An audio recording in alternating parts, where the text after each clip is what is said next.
Hey everyone, welcome back to another episode of Red Donkey Projections. My name is Lucas, and I have Eric here as always.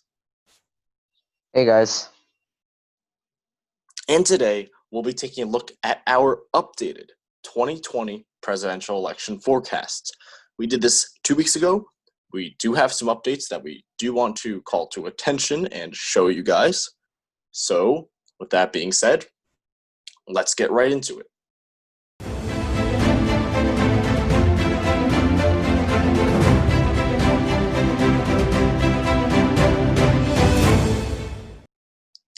So, some things have changed, and we're going to kind of reflect that. I think they have, for the most part, moved to Joe Biden's favor. So let's first characterize all the safe states here. So, obviously, East Coast. Yep. The West Coast a bit. Illinois. Oops, let me save this for later. Yep, Illinois, big city of Chicago. Causes it to be very democratic. New York and Hawaii. Yes, and also, is that it? I feel like I'm missing. Maine really first. Right. Yep. Good one. All right. I think that's it. I'll come back if I missed any. Midwest. Nebraska, everything but second. Which we'll get back to later. Deep South. Middle of the country here. Deep South for the most part. Yep, for the most part. And that should be it. Cool. Now let's get talking. First, let's start off by characterizing our likely states. No surprises here for our likelies, the usual suspects. These four are the usual ones. Polling shows them within likely margins. Honestly, at this point, I might want to move New Mexico to safe, but not quite yet. But it's certainly trending that way. And it's probably going to be moving there. Virginia has been swinging more and more to the left now. As a result, we're putting this one also as a likely. Probably won't go to Donald Trump this election cycle. Nevada, polling shows a 3-point race, I believe, but polling is swayed in the state. It usually does overestimate the Republicans, which we actually don't see that often, which we did see from the polling from past elections. So we're also putting this one as likely. There are 3 more states that we should probably include here that are likely, no surprises. Minnesota, Maine, all states, which I filled in already, and New Hampshire. Now, Maine all states probably the new one that we put as likely. Usually we put this one as safe. It is trending more to safe. We realized that we did kind of make a mistake in the past. That this one should have probably always been likely because looking at polling numbers, looking at how Hillary lost by such a small margin, this one should be a likely state. Right now, it's moving pretty close to safe, but we're putting this one as likely for now. New Hampshire, polling shows 4-point lead for Biden about. We think it's enough to characterize this. Likely hasn't won to a Republican since W. Bush, so not really a surprise there. Minnesota, longest streak. I've said this over and over again for the Democrats. Did not go to Ronald Reagan in the 1984 landslide. This went to Walter Mondale. So Minnesota will probably still go to the Democrats, especially after the recent events with the George Floyd protests. We are going to characterize this state as being a likely, as we always do. Eric, why don't you talk about some of the likely states, which I just realized I think there are no likely states now that I think about it. For the Republicans? For the Republicans, I don't think there are any. Nope, nothing. Yeah, should we just move right into lean? Yeah, let's move on to lean then. Yeah, there are quite a few. So, yeah, we can start with Iowa, right, where Lucas's cursor is. Before, once again, we have been putting this as safe or likely, but polling says otherwise. We know polling swings to the left a little. So we are going to keep it at lean, which we think is reasonable based with everything that's going on. The next state that we're going to put as lean is Georgia. And in fact, other YouTubers are putting this as tilt. And we're not going to go there just yet because something might happen. And again, this is Georgia, and the statistics here are moving way too quickly. So we kind of not concretely think it's tilt. So for now, we're going to leave it as lean. And I do want to add to the point of Georgia. We are very close to characterizing this as tilt. We do want to do a little bit more research before we make that call because we are really on the fence right now. We barely go to give this to Donald Trump lean because polling has been varied. Some polls have been showing Joe Biden leading. Others show Trump leading. So we're really divided on this. We need to take some more time to do some more research because we got to see more polls come out because we're really not sure where to put this one yet. But at the moment, we're putting it as lean. Yep. And our last state, I think, on this map that is a lean Republican state is Texas. Actually, there's one more, but we'll get to it later. Yes, so this third lean Republican state is Texas. It's definitely not a tilt. Like Georgia, again, Texas used to be this safe Republican state, and it has been impacted by the two major events. Along with Florida, they also have a quite significant surge of new coronavirus cases, and the BLM movements are sparking here too. But we still do think it's going to Donald Trump. Maybe in 2024, it might go to a Democrat, but again, that's also very case sensitive. Yeah. This one's going to be someone that this is one of the other ones that we're also looking at along with Georgia, because we are seeing new polling come out.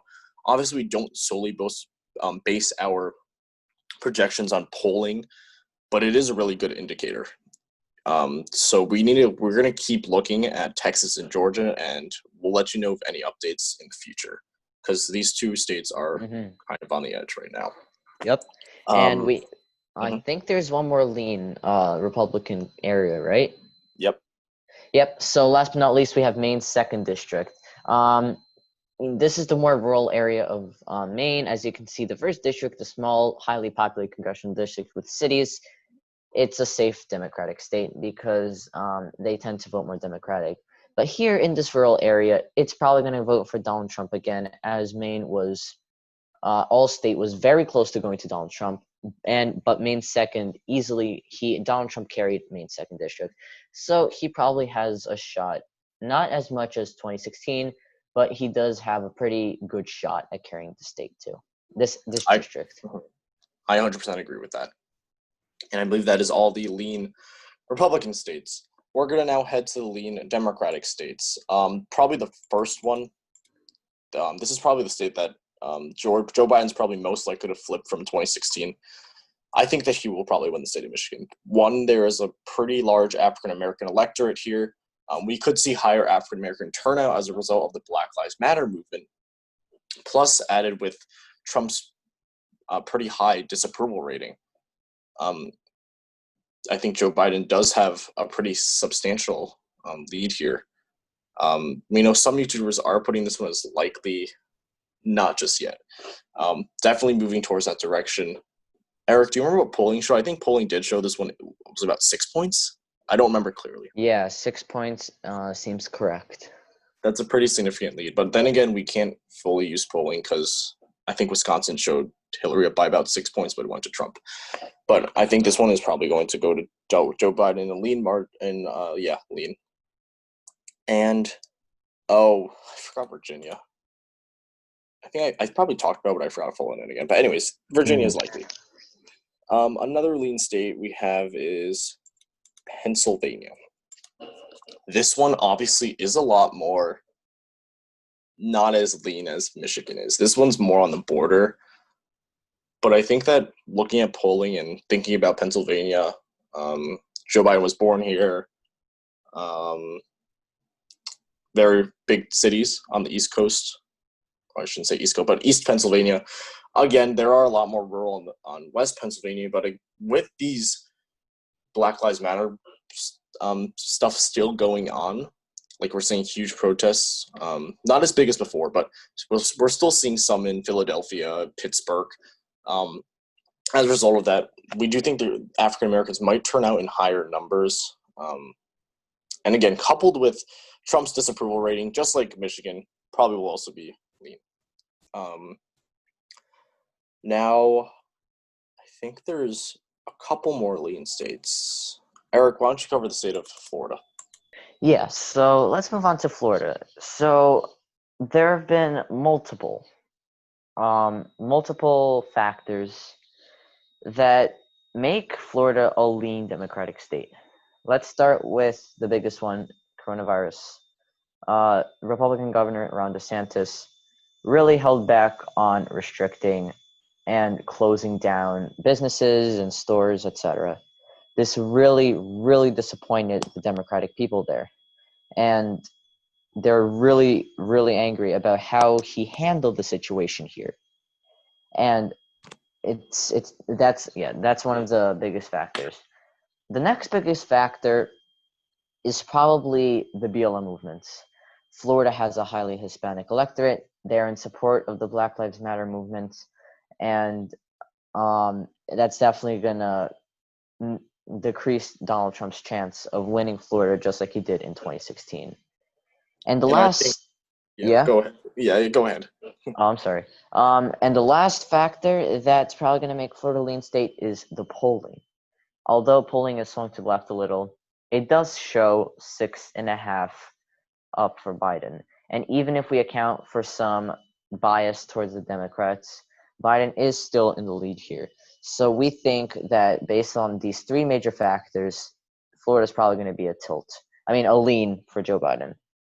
I think this is actually an update from before. Before you might have put this one as tilt. I think we have decided that looking at it right now, Florida has become a lean state. And this is huge considering when a few months ago when we started this channel, Florida was lean R. And clearly things have changed. We actually give the state of Florida to Donald Trump in our election night video. So that's interesting to think about. And I think the final state that we're saying will probably also swing lean. You know what? Actually, I was going to say Arizona, but we got to think about this one still. This one's really on the edge between tilt and lean. Eric, what do you think about Arizona? Yeah. Even a few weeks ago, a bit more than a few weeks ago, we were putting this as toss-up. And then we kind of put it as tilt for Joe Biden. Arizona is this new type of Democratic state again. Donald Trump, I think, did carry this state in 2016. Yeah, swing state you mean, right? Yes, what did I say? You said Democratic state. Oh, whoops. Yep, I meant that Arizona is this new type of swing state. There's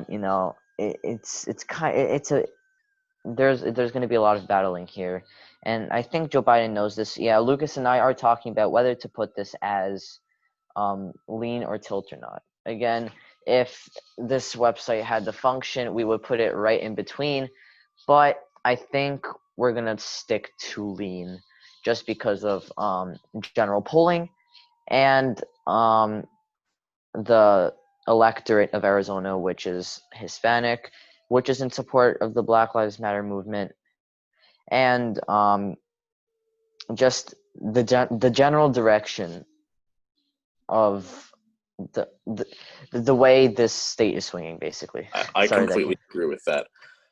Polling shows Biden up, according to RCP, by 3.5 points last time we checked, which is within our lean margin. That's actually interesting. A little bit lower than I was actually expecting, but I think that once you take into account bias, we still see Biden leading by a little bit. Just a point to the Black Lives Matter movement, I think we should probably make it clear that we're not saying that only Hispanics or people of color are supporting the Black Lives Matter movement. We do know that we've seen a recent pretty big increase in support for Black Lives Matter recently with not just people of color, but also white people as well. So I think that's important to keep in mind when we're making these projections. We're going to now head to our tilts, and let's go through them right now. The first one is probably the biggest change that we've had here. We are now moving the state of Ohio to tilt. And the reasoning behind that is because we initially said, okay, maybe this one's lean. But once we dug deeper into Ohio's polling, we realized that Biden was ahead by a relatively good margin, 1.2 points. And we're not giving the state to Biden because we don't solely rely on polling. We know that it's left biased. But we think it has narrowed up. And as a result of that, we're giving this one a tilt. This will probably still go to Trump at the end of the day, but it's definitely going to be a very close victory. Now we're going to head to the state of North Carolina. We're going to head down to the Tilties. North Carolina. Pretty big African-American electorate. I think 15 to 20%. Now, I think turnout, again, will go up because of these Black Lives Matter movements. City of Charlotte seeing a lot of protests. I know I'm saying this a lot, but it's more point to make here. With this increased turnout, Joe Biden is certainly to benefit from it, and polling supports that as well. I think polling also shows him up by about a point. Is that correct, Eric? Do you remember? In Ohio, yes. It was about 1 to no, 1.5. Oh, North Carolina. Yeah. I'm really not sure about North Carolina, but polling, I remember it was in Biden's favor, but not by much. Yeah, it was very close, but it wasn't Biden's favor. So, thinking about that, I think the state will go to Joe Biden very narrowly. It will be a very close. It can go to either side still, but it's very important that we take a look at this in the future as well. And the final state, Eric will probably cover this one, Wisconsin. We'll head to NEO2 after, but the final one, Wisconsin. Yeah, so Wisconsin is a tilt Democratic state. Out of the 4 states in the blue wall, Wisconsin is the most likely one to go to Donald Trump. It does have a fairly conservative electorate. Wisconsin's right next to Minnesota, where the epicenter of all of the Black Lives Matter movements have occurred. So it does make sense that it does go to it, that it will probably somewhat go to Joe Biden, but not as much of an uncomfortable margin as the rest of the states, since this is the one that is most susceptible to going to Donald Trump. Yeah, I think the state of Wisconsin is interesting in that I think the white working class voters usually do vote for the Democratic candidate, but that didn't happen in 2016. We're not sure what's going to happen this time around, but I think it'll be interesting to watch and see. So that's why we're putting the state as a tilt. And the final district/state is the second district of Nebraska. We are going to actually keep this one as a toss-up. It's a pretty big pretty big district. There's all cities here, Omaha, for example. So keeping that in mind, and with the coronavirus, what's happening, the Donald Trump's lowering approval rating. We don't think that we can really comfortably characterize this state yet, so we will be keeping this. We're keeping this district at a toss-up. And that's the end of the video for today. Thank you all so much for watching. If you like this video, please hit the like button. If you like our content, please hit subscribe. We'll see you in our next episode tomorrow. See ya.